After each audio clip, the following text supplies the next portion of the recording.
Coming up on Network Africa, Burundians vote for a new president 15 years after President Pierre Nkurunziza.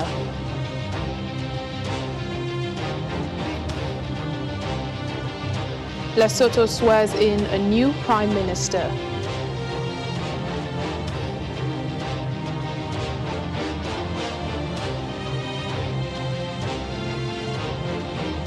Plus, South Africa plans to reopen its schools on June the 1st despite high number of coronavirus cases.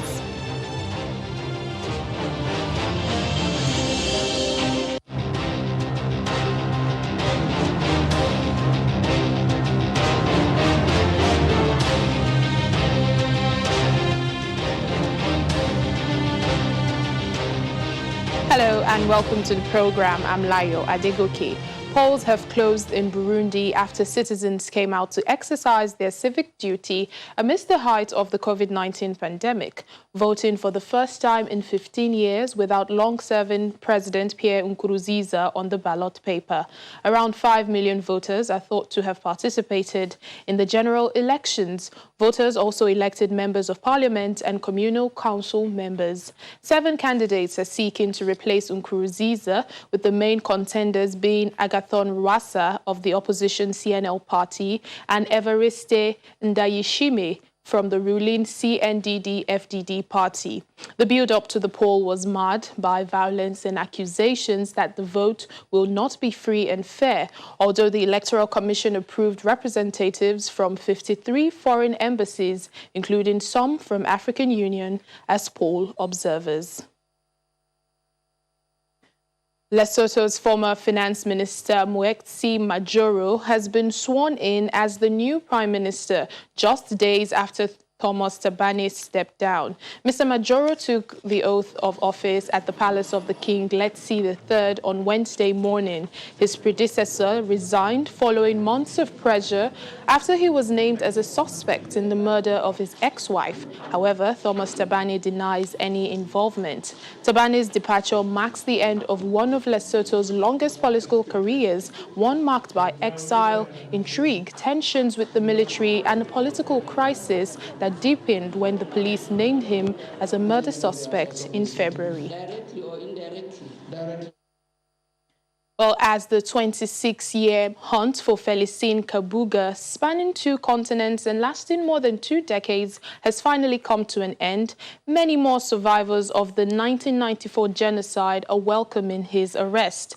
For Dimitri Sisi, whose family was murdered by the militia he is accused of backing, she says she was overjoyed by the news. 3 decades ago, an 18-year-old girl stood in a Kigali church, stealing glances at the powerful businessman in her neighborhood. 4 years later, the militias he is accused of financially backing would kill almost her entire family. The businessman was Felicien Kabuga, arrested in Paris over the weekend after more than a quarter of a century on the run. The teenage girl was Dimitri Sisi Mukanyiligira. I'm a new person who survived through very bad times, and him has been hiding all over 26 years, and he's now arrested. That's a very good news. It's a success story. It's an achievement, and then he will face the justice.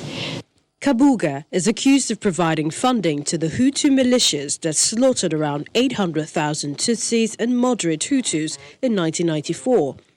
Among the dead were Makanyili-Gira's 2 brothers, cut down with machetes, her sister killed by a grenade as she sought refuge in a hospital. That was the question for my kids. Mama, how many people, had he killed? I said, no, he didn't kill 1 or 2. He killed all of us, all of them, because he was the financing, the brain behind all the plans. Imagine if people wanted to kill, but they didn't have machete. So he's the #1 finance. According to French police, Kabuga had been living under a false identity in an apartment in a Paris suburb. Kabuga is now being held in a prison in central Paris. At any time, even after 26 years, or even 50 years, if you are located anywhere, you will be apprehended, you will be arrested.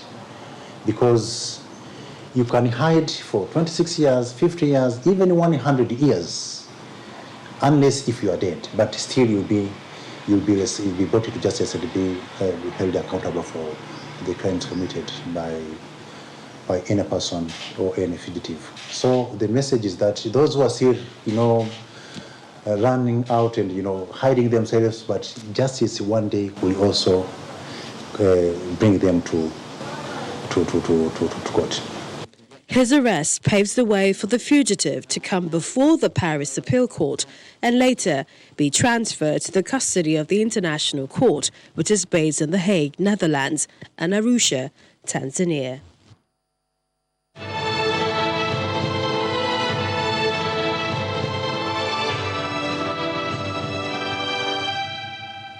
We begin our coronavirus coverage with the latest figures coming from the continent. There are now 91,628 confirmed coronavirus cases across Africa. Out of that figure, over 35,990 people have recovered. The confirmed death toll on the continent stands at 2,908. South Africa still has the highest number of cases in Africa with 17,200. It's followed by Egypt with 13,484, then Algeria with 7,377. In West Africa, Nigeria has recorded 6,401 cases, followed by Ghana, which has seen 6,096 cases. Meanwhile, the countries with the most fatalities are Egypt with 659, Algeria is 561, and South Africa 312. Well, since the coronavirus spread to Cameroon in early March, there had been concerns about President Paul Biya's whereabouts because the Prime Minister and Health Minister had been the ones leading government communications on the pandemic. But all doubts have been cleared now as he has addressed the nation for the first time since Cameroon confirmed its first case. Mr. Biya urged people to remain calm, to trust the government and join the fight against the disease. During his broadcast on state TV, he also cancelled this year's National Day celebrations marked on 20th of May because of a ban on gatherings. The 87-year-old president also praised health workers for their efforts in containing the spread of COVID-19, warning of economic challenges following the decline in commodity prices and trade. Cameroon has recorded 3,529 cases, including 140 deaths. Well, fighting still continues in Libya, and it is really affecting the coronavirus response in the country. The acting UN Special Representative for Libya, Stephanie Williams, told the Security Council that despite the Secretary General's call for an immediate ceasefire to allow Libyans to respond to the threat of COVID-19, there has been no suspension between the Government of National Accord Forces and General Haftar's Libyan National Army. While people around the world are adjusting to the new normal of living with the global pandemic, millions of Libyans are experiencing a terrifying existence. I regret to report that there has been no lull in the fighting between the Government of National Accord Forces and General Haftar's Libyan National Army, also known as the Libyan Arab Armed Forces. Instead, fighting has escalated with an unprecedented increase in indirect fire in urban areas and a growing tide of suffering for civilians. While people around the world are adjusting to the new normal of living with a global pandemic, millions of Libyans, most notably the 2 million residents of Tripoli, are experiencing a most abnormal and terrifying existence under almost constant bombardment, frequent water and electricity cuts, and compounded by restricted movement as a result of preventive COVID-19 measures, rendering the whole situation unbearable for the majority to celebrate the holy month of Ramadan in South Africa is planning to reopen its schools on June the 1st. The Basic Education Minister, Angie Motshega, announced that the National Command Council and Cabinet had approved a phased reopening. But this announcement is not going down well with some South Africans. Grades 7 and 12, the final years of primary and secondary school respectively, will be the first to resume. Teachers are also expected to report to schools on the 25th of May. The Ministry and schools and classrooms, the ministry, said schools and classrooms were being cleaned and sanitized in readiness. South Africa has the highest number of cases in Africa with 17,200 cases and 312 deaths from COVID-19. Based on the reports that we received with the MECs, we are confident that the opening of schools across the province will happen as outlined in the plans that we have developed. The reports that we received were showing that preparations have been taking place and good progress has been made. All indications are that the preconditions for the reopening of schools are going to be met. And the delivery of all the essentials is being done, not necessarily to schools, but to safe places like warehouses. And that's what we're monitoring to say, has this province received its masks? Where are they? And when are they going to go to schools? So there is monitoring at that level. And we have received reports from provinces that orders have been placed and deliveries are beginning to happen. So the items that, amongst others, that we have ordered, which are beginning to arrive in schools, are your essentials like your sanitizers, your masks, your water and sanitation. And of course, schools will be cleaned, and most are being cleaned currently. The CM agreed that provinces have to move at the same pace, and we have emphasized the need to pay special attention to the health and safety of all learners, teachers, and employees in the schools. Our South Africa Bureau Chief, Betty Divya, joins us now to discuss more on reactions to this. Hello, Betty. Good to see you. Thank you, Laya. Well, June the 1st is a little under 2 weeks from now. Are parents comfortable with releasing their kids back to school? Of course, many parents are not comfortable. Even the minister admits that her department is not too comfortable. They share the same concerns that many parents face. Even the teaching bodies, parents' bodies, they've voiced their concerns. And there's a body called COSAS, which is like a body talking about the interest of students. They've talked about their own concerns as well. And they're saying, okay, right now we support the department opening the schools. But if it's okay for the department to open the schools for grade 7 and grade 12, Parliament, which is meeting virtually, should also open so everybody will deal with the situation at the same time. But people are generally worried. But the government is saying we have to do what we have to do. Remember, this is going to coincide with the country, or most of the country, moving into level 3, where many parents will be returning to work. More businesses will be allowed to open. That means more parents will be allowed to go to work. And they said it's a risk that they have to take. But things have to keep moving on. Just the main challenge will be monitoring all these things that the minister has talked about that are going to be put in place. Remember, some months back, as many as 1,577 schools were vandalized and burnt, and we don't know how pupils who attend such schools will be handled, how they will be able to go to school, and how they will be protected too, to ensure that no kids are left behind. Yeah, Betty, in France and South Korea, their schools actually resumed, but unfortunately, some children tested positive. And, what's the assurance from the government that to the students and the parents of the safety of their kids when they resume?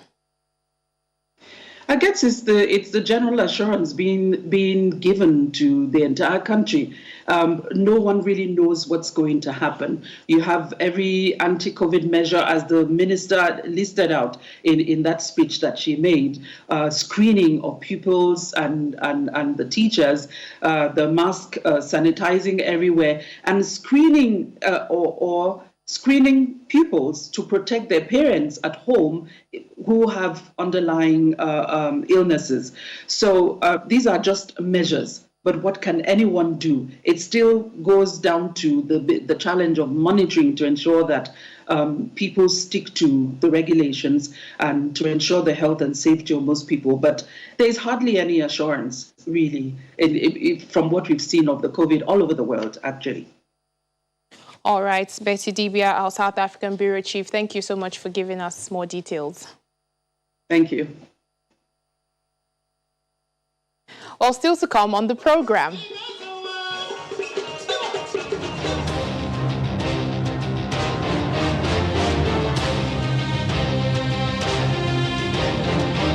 Welcome back to the program. South Africa's Parliamentary Committee on Public Accounts has given South African Airways business rescue practitioners 25 days to produce a business rescue plan for the beleaguered airline. They had submitted a proposal to terminate contracts after government refused to pump any more cash into the ailing airline, but the Labour Court ruled last week that the retrenchment process should be halted.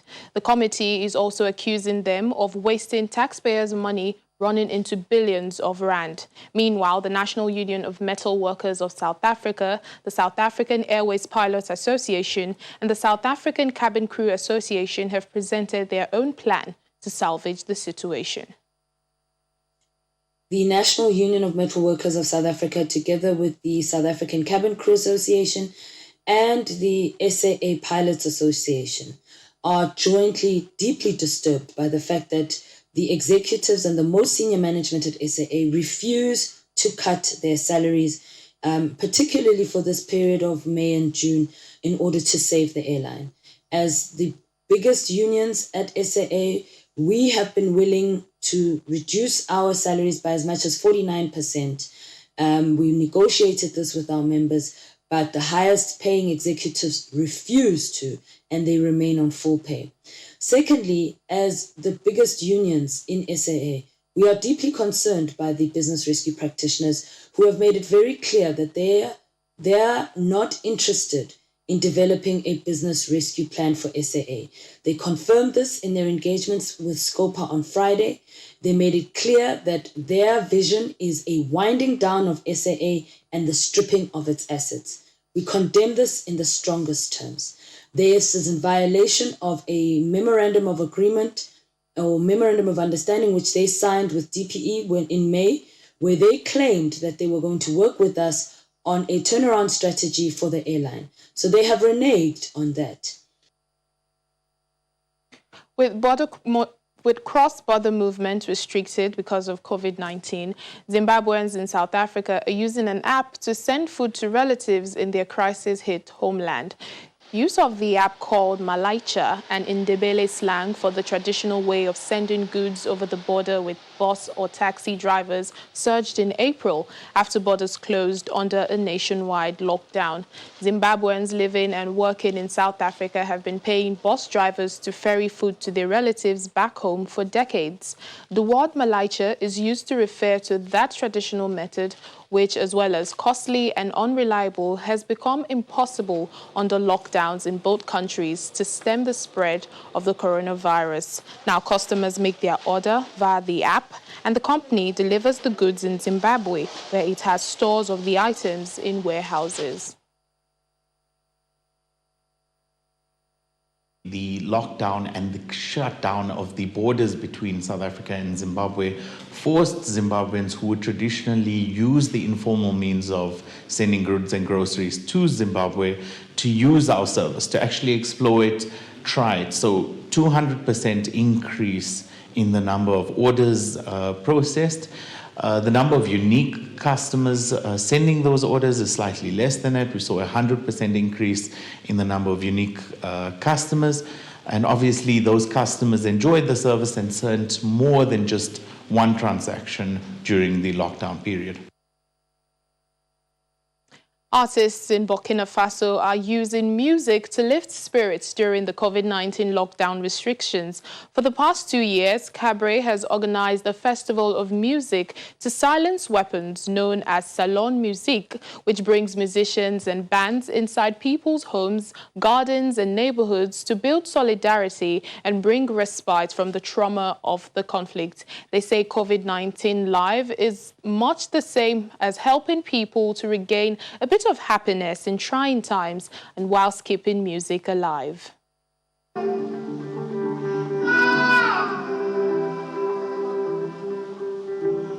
On stage in an empty auditorium backed by starry lights, Patrick Cabaret plugs his electric guitar and sings through a microphone to an audience many miles away.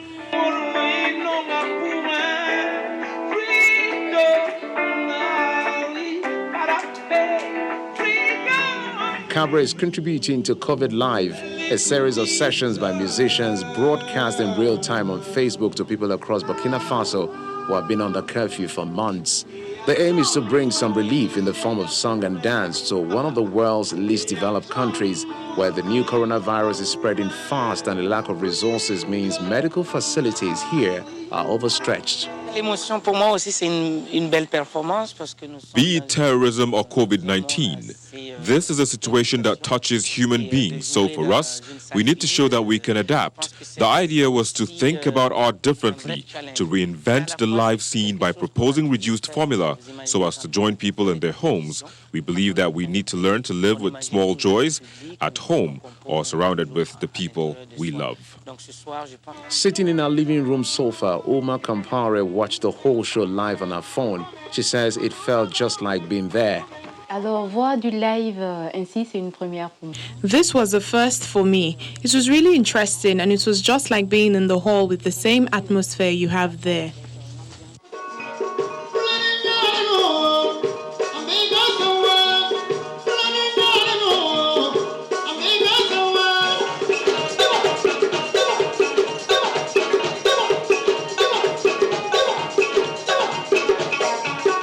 Each artist played 3 songs. Diko Fields, another beloved singer of Burkina Faso, performed alongside dancers on stage with God Kampara and her niece up on their feet, while her neighbor danced on the edge of the sofa.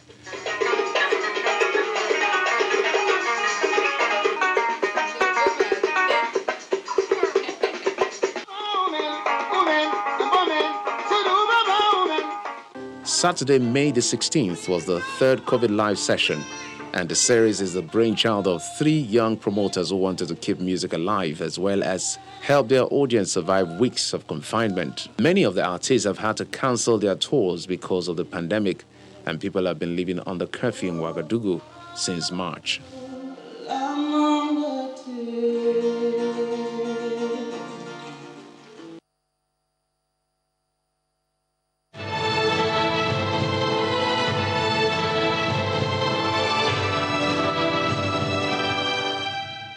Well, that's it on the program today. Thank you so much for watching. I'm Layo Adegoke. Bye.